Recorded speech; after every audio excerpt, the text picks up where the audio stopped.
An balimaw ani ɲakuma bi an bɛ Salif ka chronique kɛnɛ kan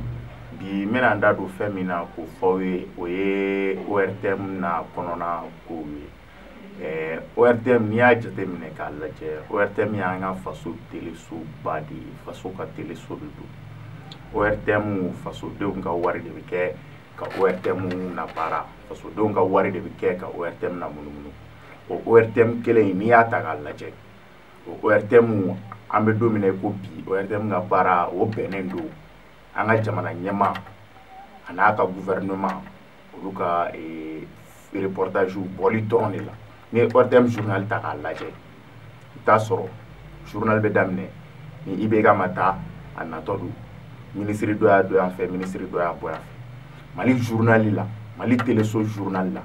i tɛ kibaruya foyi ye min nafa bɛ se maliyɛnw ma ni IBK taara yan fɛ o ye IBK ka problème ye ni ministre y'a don yan fɛ olu ka problème ye mais problème min bɛ maliyɛnw concerné problème min bɛ société concerné o tɛ fɔ ORTM na o tɛ fɔ ORTM na min na c'est pas parce que ko mɔgɔw tɛ ORTM na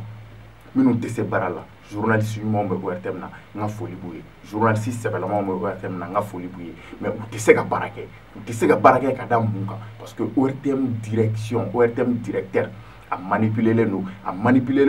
par le gouvernement, a manipulé par le président de la République. Ali Iba jateminɛ an ka Mali télé la ni attaque kɛra Mali la non Malien bɛ France 24 de lajɛ ou bien u bɛ taa chaîne wɛrɛw la ou bien u bɛ taa internet kan mɔgɔ si tɛ taa ORTM lajɛ i b'a jateminɛ attaque tɛmɛnenw na attaque bɛ kɛ k'a ban i bɛ taa sɔrɔ ORTM bɛ ka musique de jouer ko juguya ma ye ou bien fɛn dɔ u b'o de la Maliyɛnw mago bɛ information min na o tɛ di Kidali ko kuma tɛ fɔ Mali télé la Nord ko kuma tɛ fɔ Mali télé la Maliyɛnw ka sɔrɔdasiw bɛ attaquer o kumaw tɛ fɔ Mali télé la Mali télé o tuma Maliyɛnw de ta don wa gouvernement de ta don n'i y'a ta k'a jateminɛ jamana o jamana bɛ yen k'i ye jamana sɛbɛlama ye jamana o jamana bɛ yen k'i ye jamana sɛbɛlama ye président de la République n'a ka gouvernement olu kan k'u ka canon de communication u ka kuma lase siraw de ɲini u yɛrɛ ye c'est pas que an ka téléso de kan k'u kuma bɛɛ ta k'o bɔ président y'a don yan fɛ président y'a bɔ yan fɛ i b'a jateminɛ hali an ka jamana ɲɛmɔgɔ a ka anniversaire la a ka namiw mana communiqué minnu ni joyeux anniversaire minnu fêta ye o bɛɛ bɛ fɔ Mali télé journal la o tɛ ko ye ko min tɛ ko sɛbɛlama ye o ye ko ye ko min man ɲi ko min n'a kan ka fɔ mɔgɔw bɛ yen u bɛ s'u ka baara la u ye u ka kalan kɛ journalistes don u to ye u ka baara k'u fɛrɛ ma min ye direction ORTM direction ye Sidiki Nfa Konate depuis anw dɔw ma wolo Sidiki bɛ ORTM directeur la fo bi i n'a fɔ mɔgɔ kalannen wɛrɛ tɛ Mali kɔnɔ Sidiki ye san 14 de kɛ Mali ORTM directeur la ka b'o la ka taa kɛ ministeriyaw ni diɲɛ fɛn bɛɛ kɛ ka tila ka segin ka na kɛ ORTM directeur ye o tuma Sidiki kelen de kalannen don Mali bɛɛ yan o tuma Sidiki kelen de bɛ management des médias ɲɛdɔn Mali kɔnɔ o tuma Sidiki kelen de ye journaliste ye Mali kɔnɔ wa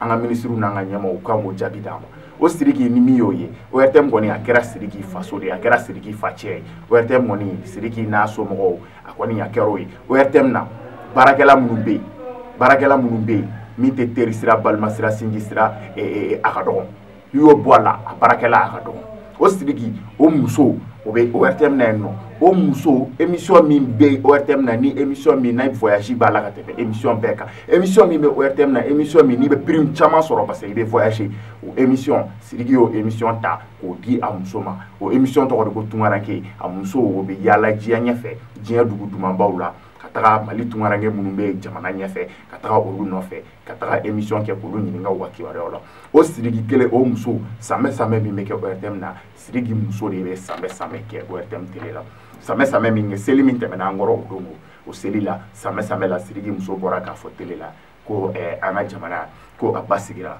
ko an ka jamana ko bɛɛ nana k'a ka jamana ko keleya nana ko IBK nana ni bɛɛ ko IBK nana ni fɛ kɛlɛba ye kɛlɛ jumɛn banna an ka jamana kɔnɔ IBK nani bi cɛ bɛn jumɛn bɛ yan IBK nani bi cɛ farafarali jumɛn bɛ yen maliyɛnw ma fara ka se yɔrɔ min ma maliyɛn farafarali jumɛn bɛ yen n'a ma s'o dan na Sidiki n'a muso olu kɔni olu t'a faamuya na olu b'u ka nasɔngɔ ɲini na u facɛ ORTM ye donc olu ye bɛɛ jelibaya la ka président n'a ba a ma kɛrɛfɛmɔgɔw k'olu ma balima pour que u bɛ se ka t'u place la cogoya min na nin kɔni nin ye ko ye ko min ni a ma ɲi an ka jamana kɔnɔ nin ye ko ye ko min ni a tɛ bɛn nin ye ko ye ko min n'an b'a ɲɛfɔ nin ye ko ye ko min man ka continuer ORTM mana mɔgɔ si ba ka kɔɲɔminɛ na ORTM ye faso ta de faso ka téléso de do wa fasodenw sago de kan ka bɔ a la fasodenw de b'u sara fasodenw ka impôt n'u ka taxe o de bɛ kɛ ka nin baarakɛla ninnu sara ni a bɛ se ka muso ka interview fɛn lajɛ a ka garansu a ka samɛ la yɔrɔ min na a b'a fɔ ko i bɛ ka nana ni bɛn a ye nin yɔrɔ la aw ka layɛ ni tiɲɛ don ou bien ni nkalon don an b'o fɔ ɲɔgɔn ye. N'an ye maliyɛnw fo Ala y'an ka jamana kalifa don maa min na bi n'o ye son excellence Elhadji Ibrahim Boubacar Keita an b'a fɔ k'a ni sali a ye tigɛrɛ fɔ IBK ye jamana in kun ka kalan nka an bɛ don min na ko bi alhamdulilayi rabbil alamina jamana sumayara IBK bɛ fɛ ka taa don min na o denw ni bi tɛ kelen ye halisa jamana in bɛ sumaya ka taa fɛ ka d'a kan Mali ye duwawu jamana de ye. N'i ye nin video in yɛrɛ lajɛ video in aw bɔra ka min lajɛ n'i y'a lajɛ sisan i b'a ye muso ye an ka jamanakuntigi a y'a tɔgɔ fɔ ko mɔgɔw ka tɛgɛrɛ fɔ mɔgɔ dama min ye tɛgɛrɛ fɔ a tɛ tɛmɛ mɔgɔ 8 kan sale in kɔnɔ yen nɔ a bɛ video la ne m'a wolo m'a fɔ ye a bɛ video la i bɛɛ y'a ye e bɛ se ka n'a fɔ cogo di degun min bɛ maliyɛnw kan tɔɔrɔ min bɛ maliyɛnw kan wulikajɔ min bɛ Mali la yan nɔ marche min bɛ sen na a tɔɲɔmɔgɔ tɔɲɔ min bɛ Mali la yan nɔ fantanw ka fantanya bɛ ka yir'u la Mali la yan nɔ e bɛ se ka n'a fɔ cogo di ko o nana ni bɛn ye o nana ni kelenya ye o nana an ka jamana basigi k'o bɛ na don min na an ka jamana kun wililen don mais ne b'a faamuya parce que i b'i cɛ ka kɛlɛw de la o y'i jo ye i b'i cɛ ka kɛlɛw de la i cɛ bɛ a ka place ko kɛlɛ a n'a ka wari sɔrɔ sira kɛlɛw de la donc i b'o de la min ye Sidiki Nfa Konate Sidiki foyi ɲuman tɛ bɔ ORTM na maliyɛnw bɛ se k'u kuma wuli ni min ye hali ORTM baarakɛlaw ORTM journal t'a layɛ a kana k'aw kɔnɔ k'aw ka journal bɛ layɛ dɛ ORTM journal mɔgɔ si t'a layɛ mɔgɔ kɔrɔbaw ani mɔgɔ kelen-kelenninw olu de bɛ ORTM journal layɛ sinon maliyɛn tila bɛɛ tɛmɛnen don aw ka journal kan maliyɛn tila bɛɛ falen don aw ka journal la dɔwɛrɛ tɛ bɔ IBK taara yan fɛ bi a nana yan fɛ reportage anniversaire IBK ka anniversaire bɛ joyeux anniversaire foyi kɛlɛlama tɛ bɔ RPM y'a don yan fɛ RPM taara sukaro di yan fɛ u y'a don yan fɛ u y'a bɔ yan fɛ foyi wɛrɛ tɛ bɔ o kɔ jamana dan tɛ RPM ye jamana dan tɛ IBK ye jamana dan tɛ gouvernement ye il faut que ORTM k'o faamuya télé ma dabɔ